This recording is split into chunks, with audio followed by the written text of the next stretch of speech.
We're going to talk about the Dallas Mavericks this time because we are in the city of Dallas where the market has been stagnant since the arrival of the franchise player himself, Luka. Now, look, Dallas might seem like a decent place. It is. I've been there a few times. Shout out to Dallas.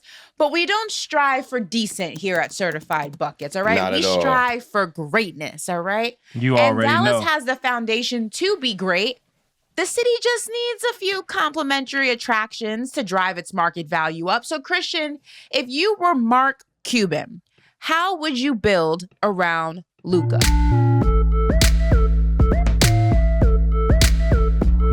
If I'm Mark Cuban, I'm looking at the teams that have disgruntled stars. I'm looking at Dame and CJ. I'm looking at Bradley Beal.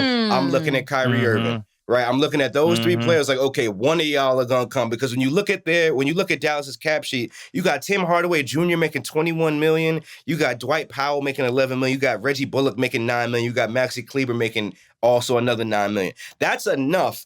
When you also then throw in some draft compensation, you need some assistance. You need some support there. And even if you still have a healthy Kristaps Porzingis, because I think he's got to be healthy if this Mavericks team is going to win a championship.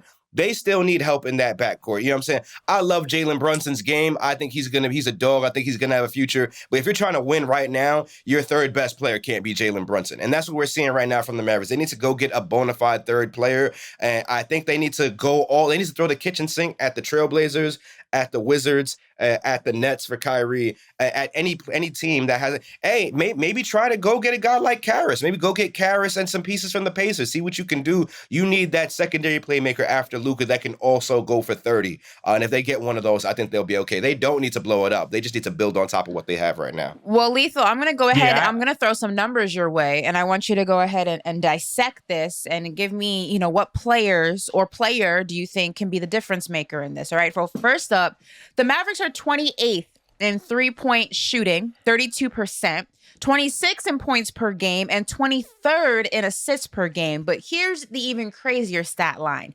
Minus 84 in 735 minutes with Luka, and plus 82 in 518 minutes without Luka. Knowing both of those stat lines, how do you fix it?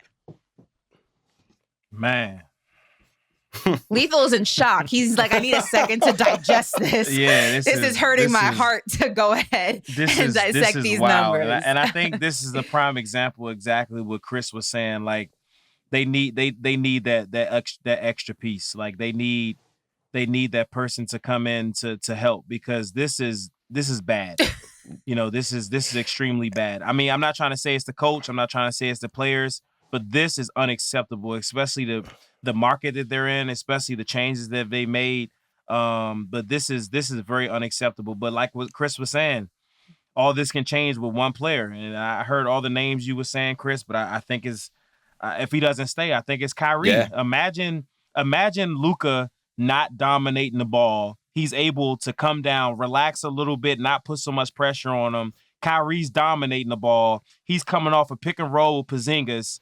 And then there's Luka in the corner. There's Tim Hardaway in the corner. And like Chris was saying, all due respect to Brunson, he's a great guy. I love how hard he plays. I love his tenacity. But there's a few things that teams are keyed on defensively to stop him. There's ways you can't stop Kyrie. And I feel like they're like Chris was saying, I would never blow this team up. They're just one or two pieces away because Luka's that good. Yeah.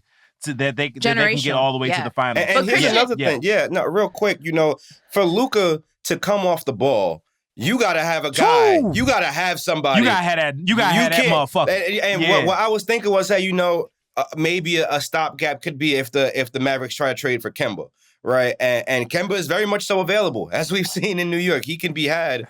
But, is Kemba still the same player that he was before? Yeah, Kemba's my man, but that he's a great guy, but he's not the fit now for what Dallas. That old 4 years Kemba ago, from Kemba? Charlotte. Yeah, 4 years ago, Kemba He's the one. But right now, Kemba, I think, I don't know. Maybe Kemba might come back, but right now, as what we're seeing, he looked like he might slow them down a little bit. Yeah. Well, Kristian, let me ask you this, because we talk about how Kyrie's skill set would drastically improve the Dallas Mavericks. But if you are, that front office, if you are that coaching staff in those conversations in the war room, as they call it in the NFL, are you even taking the gamble to make a move for a player who may reject it because he has threatened retirement? You're with the Brooklyn Nets. You write with them. You work with them closely. Is that frustrating not only for the Nets to have a player who's kind of strong-arming you because you can't really move someone who refuses to get moved, and also it's got to be difficult for other teams as well to even entertain the idea of what they would give Brooklyn in terms of Kyrie when he's made it very clear, allegedly, it hasn't come from him directly, but there's been multiple reports that he has threatened retirement if Brooklyn tries to move him. Yeah, I think the first thing is, if I'm Mark Cuban, I sit down with Kyrie and I say, yo, you're the piece we need to win a championship. And on top of that, there's no vaccine mandate here in Texas, right? You can come in, you got to get tested on game day, but you can play. You don't need the vaccine, right? That's number one. Number two, I still think Kyrie wants to play basketball. You know what I'm saying? I just don't think he wants to take the vaccine, right? And that's a personal, he's at a crossroads right now. And if that can be solved, I think there's no argument that if you put Kristaps Porzingis, Luka Doncic, and Kyrie Irving on the floor at the same team, they can win 7 games against anybody, right? Absolutely. And I think Kyrie would know that as well. And I think Mark Cuban is the type of owner who's going to try to relate to you on whatever level you're at.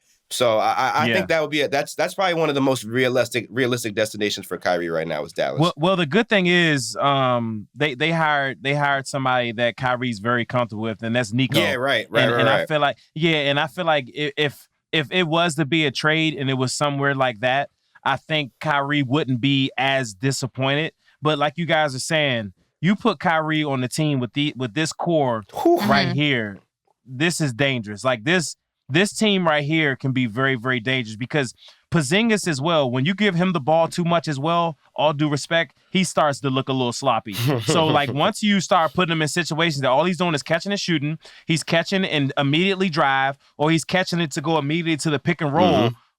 Oh, my goodness. But now, like Chris was saying, they have the ball so much that he's in situations that he's losing the ball, that he's making bad decisions.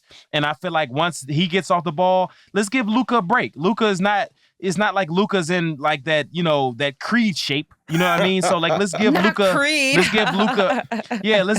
a break and let Kyrie handle that thing. And imagine Luka in the fourth quarter that he didn't have to dribble the whole game, pick and roll the whole game, do everything. Imagine how Luka will look in the fourth quarter. Like Luka will be putting up like Pistol Pete numbers. Hey, Luka and Kyrie would be what Portland wanted Dame and CJ to be.